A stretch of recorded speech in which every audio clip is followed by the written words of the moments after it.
আপনি তো মৃত্তিকা বিজ্ঞানে পড়াশোনা করেছেন, বাংলাদেশের বেশিরভাগ মাটি কি ধরনের?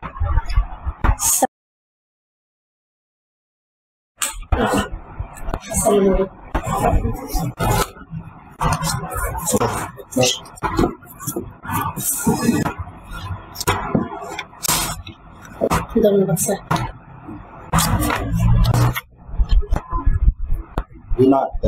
জি স্যার। ভাইবা কবে? স্যার বুধবার।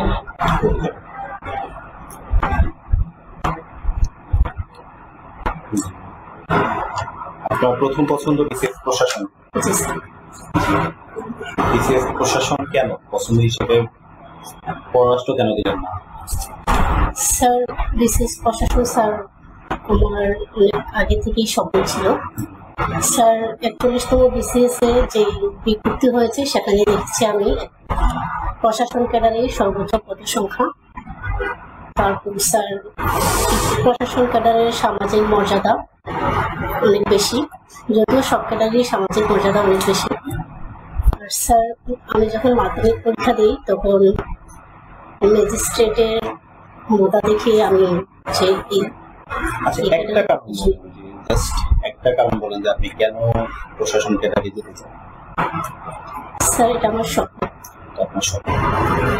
আচ্ছা, এই স্বপ্ন পূরণের পথে আপনার এখন পর্যন্ত কি প্রচেষ্টা? স্যার যখন লকডাউন চলছিল তখন স্যার আমি বাসায় না থেকে আমাদের যখন বন্ধ হয়ে যায় তখন আমি ক্যাম্পাসে একটা প্লেটে একা বাসায় নিয়ে থাকি। ওই বাসা শুধু আমি একাই ছিলাম। ঠিক আছে, আপনার সম্পর্কে আমাদেরকে সংক্ষেপে কিছু বলুন। স্যার আমি রুনা আক্তার, আমি দেবিদ্বার উপজেলা কুমিল্লা ডিস্ট্রিক্টের অন্তর্গত, কুমিল্লা জেলার অন্তর্গত। আমার বাবা মোহাম্মদ নুর নবী এবং আমার মা রাবিয়া আক্তার। আমি মাধ্যমিক এবং উচ্চ মাধ্যমিক সম্পন্ন করেছি কুমিল্লা বোর্ডের অধীনে এবং আমি মৃত্তিকা বিজ্ঞানে চট্টগ্রাম বিশ্ববিদ্যালয় থেকে স্নাতক এবং স্নাতকোত্তর সম্পন্ন করেছি। আপনি তাহলে মৃত্তিকা বিজ্ঞান পড়াশোনা করেছেন? বাংলাদেশের মৃত্তিকা গবেষণা ইনস্টিটিউটটি কোথায় অবস্থিত? স্যার ঢাকার স্যার সাভার। আপনি যদি প্রশাসন ক্যাডারে নিয়োগ পান তাহলে যে আপনার সাবজেক্টিভ নলেজটা আপনি কিভাবে থাকবে বলে আপনি বিশ্বাস করেন? স্যার আমাকে মৃত্তিকা বিজ্ঞান পড়াশোনায় দীর্ঘক্ষণ মাঠে কাজ করতে হয়েছে এবং মাটির বিভিন্ন গুণাগুণ নিয়ে গবেষণা করতে হয়েছে। আমি আশা করি আমাকে যদি প্রশাসন ক্যাডারে নিয়োগ দেওয়া হয়, আমার মাঠে কাজ করতে যে আমার ধৈর্যশীলতা গ্রহণ করতে হয়েছে, আমি আশা করি প্রশাসনকে সেটা কাজে লাগাতে পারবো। তাছাড়া স্যার 2012 সালে বাংলাদেশ খাতে স্বয়ংসম্পূর্ণতা অর্জন করে আর আমাদের যে কৃষির যে জিডিপি সেখানে আশা করি আমি যদি মৃত্তিকা বিজ্ঞান থেকে আমাকে নিয়োগ দেওয়া হয়, আমি আশা করি কৃষিতে উন্নয়নের ভূমিকা রাখতে পারবো। অর্থনৈতিক সমীক্ষায় আমাদের কৃষিতে জিডিপিতে কৃষির অবদান স্যার 12.0। এটা তো কমছে না? কৃষির অবদান প্রতি বছর বছর কমছে। এটা কারণটা কি? স্যার সরকার সেবা খাত এবং শিল্প খাতকে প্রাধান্য দিয়ে কৃষি খাতকে জিডিপির ক্রমহ্রাসমান খাত হিসেবে বিবেচনা করেছে। স্যার 2041 সালের মধ্যে বাংলাদেশ স্মার্ট বাংলাদেশে উন্নতি লাভ করবে এবং আমাদের যে ভিশন 2041-এর পরিকল্পনা, সেক্ষেত্রে বাংলাদেশকে এবং বাংলাদেশের জনগণকে শিল্পমুখী এবং কর্মমুখী করতে শিল্প এবং সেবা খাতকে গুরুত্বপূর্ণ হিসেবে দেখা হচ্ছে। কৃষির অবদান যে কমছে এবং শিল্প খাতের অবদান যে বাড়ছে, এটা পজিটিভ। জি স্যার। আপনি প্রশাসনের আশ্রয় দিয়েছেন, প্রশাসনের সর্বোচ্চ পদ কোনটা? স্যার কেন্দ্রীয় প্রশাসনের ক্ষেত্রে স্যার মন্ত্রী পরিষদ সচিব, আর মাঠ প্রশাসনের ক্ষেত্রে স্যার বিভাগীয় কমিশনার। প্রশাসনের নাম স্যার জনাব মোহাম্মদ মাহবুব সিং। মাঠ পর্যায়ে সর্বনিম্ন পদ কোনটি? স্যার সহকারী কমিশনার। সহকারী কমিশনার। আপনি যদি মাঠ পর্যায়ে কাজ করতে যান, ইউএন হিসেবে দায়িত্ব পালন করেন, আপনার সাথে বিসিএস এর কোন কোন ক্যাডাররা কাজ করতে পারবেন জানেন? স্যার উপজেলা মৎস্য কর্মকর্তা, কৃষি কর্মকর্তা থাকেন, ওদের সাথে কাজ করতে হতে পারে। আর আছে? দুঃখিত স্যার, আপনারা জানেন। আচ্ছা, আপনি একটা কথা বলছেন প্রথমে কেন প্রশাসন গঠন করে, সেখানে বলেছেন যে পরীক্ষা, এসএসসি পরীক্ষা বা বিভিন্ন বাকি পরীক্ষা আপনি লিখেছেন ম্যাজিস্ট্রেটের ক্ষমতা। এখন ক্ষমতা, এটা কি আপনি ক্ষমতা দেখে যেতে যাচ্ছেন বুঝি পড়াশোনায়? স্যার আমি সেটা ধনাত্মক কাজে ব্যবহার করি। যেমন ক্ষমতাটা থেকে আমরা আসলে পজিটিভলি দেখলাম। স্যার যেমন পরীক্ষার হলে শৃঙ্খলা, নকল প্রতিরোধে ম্যাজিস্ট্রেট তার ম্যাজিস্ট্রেসি পাওয়ার বলেই উনি পরীক্ষার হলে পরীক্ষার্থীকে নকল করা থেকে বিরত রাখতে পারেন। আর কোন হচ্ছে ওই ক্ষমতা প্রয়োগ করতে পারবেন? স্যার যেমন বাল্য বিবাহ প্রতিরোধে, যৌতুক প্রতিরোধে। কয়েকজন নারী সচিবের নাম বলুন। স্যার জনাব ফাতিমা ইয়াসিন, জনাব স্যার অর্থ মন্ত্রণালয় সিনিয়র সচিব, স্যার জনাব জোয়েনা আজিজ মাননীয় প্রধানমন্ত্রীর কার্যালয়ে, জাকিয়া তাসলিম, স্যার মনির হোসেন। আচ্ছা, আমাদের বর্তমান রাষ্ট্রপতির নাম কি? স্যার 19 ফেব্রুয়ারি 2023। বর্তমান রাষ্ট্রপতির নাম? স্যার মহামান্য রাষ্ট্রপতি অ্যাডভোকেট আব্দুল হামিদ। আচ্ছা, উনি তো আমার মেয়াদ শেষ হচ্ছে, নতুন একজন রাষ্ট্রপতি আসলে ওই রাষ্ট্রপতির সভাপতি কে পাঠ করাবেন? স্যার স্পিকার, মাননীয় স্পিকার। স্পিকার আমার রাষ্ট্রপতি হয়, স্পিকার রাষ্ট্রপতি, তাহলে ওনার সভাপতি কে পাঠ করবেন? স্যার আপনি জানেন। আচ্ছা, পত্রিকা পড়েন? জি স্যার। এই জানুয়ারি মাসে উল্লেখযোগ্য কিছু ঘটনাগুলি বলেন যেটা আপনি পত্রিকাতে দেখেছেন। স্যার সম্প্রতি ডিসি সম্মেলন হয়েছে। স্যার রাশিয়া ইউক্রেন যুদ্ধ নিয়ে বর্তমানে স্যার জার্মানি এবং যুক্তরাষ্ট্র ইউক্রেনকে লেপার্ড 2 এটা বিমান বিধ্বস্তি বা ওদের যুদ্ধের এই যে রাশিয়া এবং ইউক্রেন যুদ্ধ, এই যুদ্ধটা কেন হয়েছে বলে আপনার বিশ্বাস, এবং এটা সমাধান কিভাবে হতে পারে?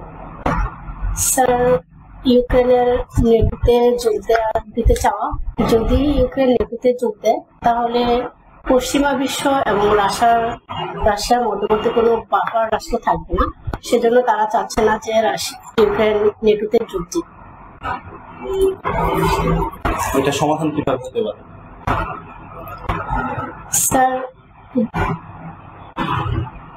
স্যার রাশিয়ার বর্তমান যে প্রেসিডেন্ট আছেন ভ্লাদিমির পুতিন, উনি চাচ্ছেন যে এটা দীর্ঘমেয়াদী হোক। যেমন স্যার অক্টোবর মাসের দিকে উনি পেপারে পেয়েছিলাম যে উনি বলেছিলেন যে তোমরা শুধু যুদ্ধটাকে শীত পর্যন্ত বয়ে নিয়ে যাও, যেন ইউরোপে আমরা জানি শীতের সময় প্রচুর জ্বালানির প্রয়োজন হয় এবং তারা ওই জ্বালানিকে অস্ত্র হিসাবে ব্যবহার করতে চাচ্ছে। Our reaction was in 5 sentences. Sir, 1971, 16 December, we won Liberation War, and 26 March and 1971, the father of the nation, Bangabandhu Sheikh Mujibur Rahman, he declared the independence of liberation, and 7 March in 1971 in Rescue Maidan, he said that, he declared that this struggle is for independence.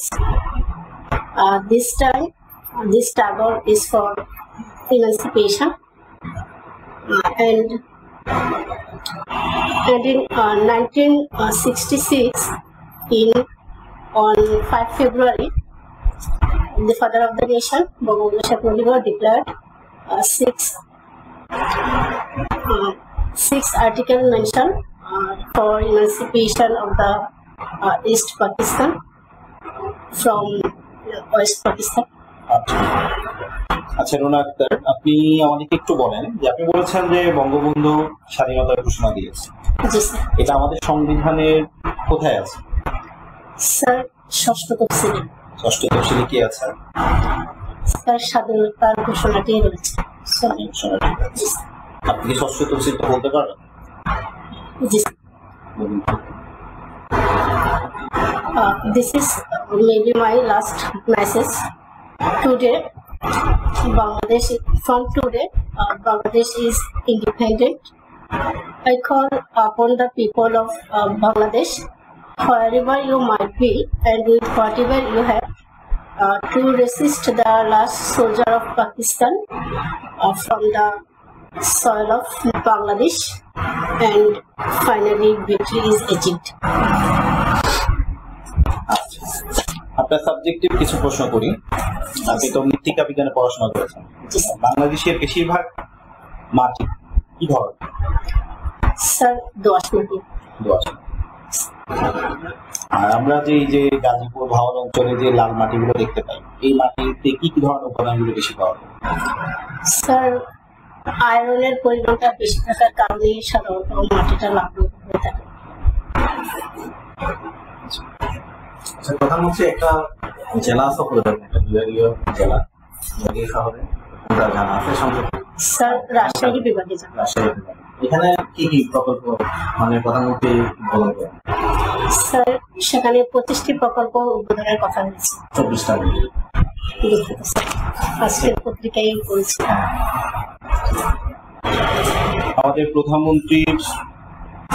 প্রধানমন্ত্রিত্বকালীন যে যুগান্তকারী পদক্ষেপগুলো আছে, এগুলোর মধ্যে 5টা পদক্ষেপ নাম।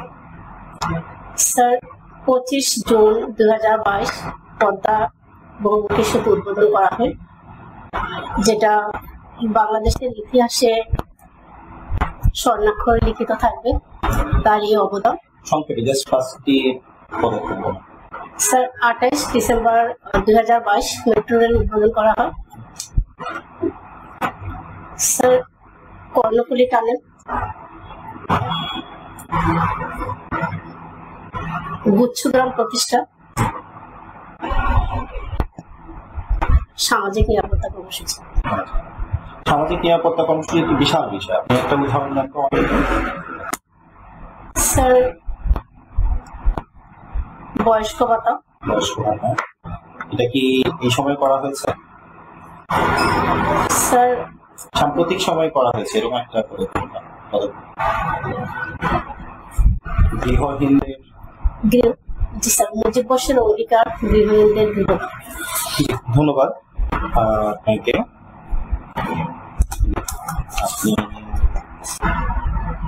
আমরা এখন আপনার ব্যাপারে একটু পর্যালোচনা করবো। আপনি উঠেন, মানে দাঁড়িয়ে আমাদের কথাগুলো শুনতে হবে।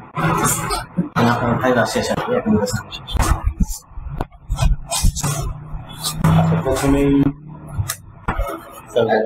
আমি বলতেছি আপনাকে, সেটা হচ্ছে ওই প্রশাসনের যখন জিজ্ঞেস করছে এই প্রশ্নটা আপনি একটু বুঝে রাখবেন, যেহেতু কিছু এগুলো হচ্ছে কমন প্রশ্ন, এগুলো জিজ্ঞেস করতেই পারে। আপনি এগুলো করতে গিয়ে যখন এলেভেল করে উঠবেন তখন প্রস্তুতি ঘাটতি থাকতে পারে। প্রশাসনে কেন আসতে চান, আর হচ্ছে আপনার সাবজেক্ট যখন বলছে এটা আর একটু বুঝাই রাখবেন। আপনি এখন তো টেনশনের কারণে এটা হতে পারে। একদম আনকনসিয়াস কোশ্চেন আসবে, এটা আপনি ব্যাকওয়ার্ড যাবেন বা আটকে যাবেন, যেটা স্যাররা জানে, কিন্তু কিছু কোশ্চেন আছে কমন, এগুলো স্যাররা আপনি দুটো বলে সাজেস্ট করবেন। আর একটা হচ্ছে যখন আপনি 5টা সালের মানে প্রধানমন্ত্রী 5টাই করতে বলতে যাচ্ছেন, তখন তারিখও বলতে গিয়ে দেখা যাচ্ছে কি 2-2টা তারিখ বলতে পারছেন, বাকিটা বলতে পারেন। তখন স্পেসিফিকলি জিজ্ঞেস করছে 5টা নাম শর্ট বলে দিলেন। আপনি যখন একটা ডেসিপ্লিন বলতে যাবেন তখন বাকিগুলোর ডেসিপ্লিন বলতে হবে, সময় হচ্ছে কিনা এইগুলো থেকে একটু ঝামেলা হচ্ছে। বিশেষ করে নারীদের ক্ষেত্রে একটু ইয়া থাকে, যেহেতু আপনি মেয়ে মানুষ, নারীদের সচিবের নাম একদম কোর্টের টাকায় থাকতে হবে, এবং নাম বলে শুধু নাম না, কোন মন্ত্রণালয়ের সচিব সেটা করো।